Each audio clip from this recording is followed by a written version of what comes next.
अस्सलाम वालेकुम। आज की वीडियो में मैं आपके साथ चिकन मैक्रोनी की रेसिपी शेयर कर रही हूँ जो कि बहुत ही सिंपल है। तो आइए शुरू करते हैं। सबसे पहले मैक्रोनी बॉईल कर लेंगे। इसके लिए उबलते हुए पानी में 2 टेबलस्पून नमक, 2 टेबलस्पून सिरका और मैक्रोनी का एक पैकेट डाल के बॉईल करने के लिए छोड़ देना है। मैक्रोनी के गलने तक एक दो दफ़ा बीच में चम्मच हिला दें।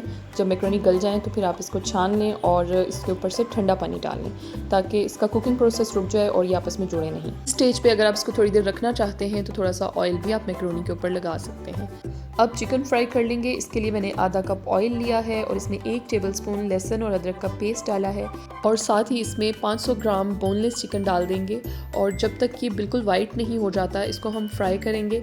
फिर इसमें 1 टीस्पून सफ़ेद मिर्च और 1 टीस्पून ही नमक डाल के इसे मिक्स करके ढक के तकरीबन 3 से 4 मिनट तक पकाएंगे ताकि चिकन अच्छे तरीके से गल जाए और जो भी हमने इसमें मसाले डाले हैं वो भी इसके अंदर अच्छे तरीके से जज़्ब हो जाएं। इसके बाद मैंने यहाँ पर चिली सॉस डाली है तकरीबन 2 टेबलस्पून के करीब, सोया सॉस भी 2 टेबलस्पून और 1 टेबलस्पून सिरका इसमें डाला है।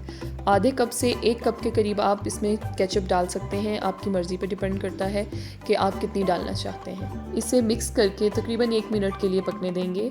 इसके बाद बॉयल मैक्रोनी में इसको शामिल कर देंगे और इसे अच्छी तरह मिक्स कर लेंगे ताकि तमाम सॉस मैक्रोनी के अंदर चली जाए। फिर यहाँ पर मैंने मिक्स हर्ब्स ली हैं, ये इजीली मार्केट में अवेलेबल हैं। 1 टीस्पून के करीब हम इसमें शामिल करेंगे और इसे 5 मिनट के लिए ढक के रख देंगे। इसके बाद इसे सर्व करेंगे। हमारे बहुत ही ज़बरदस्त से मैक्रोनी तैयार हैं। बहुत ही सिंपल लेकिन जायके में बहुत ज़बरदस्त बनने वाले ये मैक्रोनी। अगर आपको पसंद आए हैं तो वीडियो को लाइक और शेयर करें। मज़ीद वीडियोज़ के लिए चैनल को सब्सक्राइब करें। अल्लाह हाफ़िज़।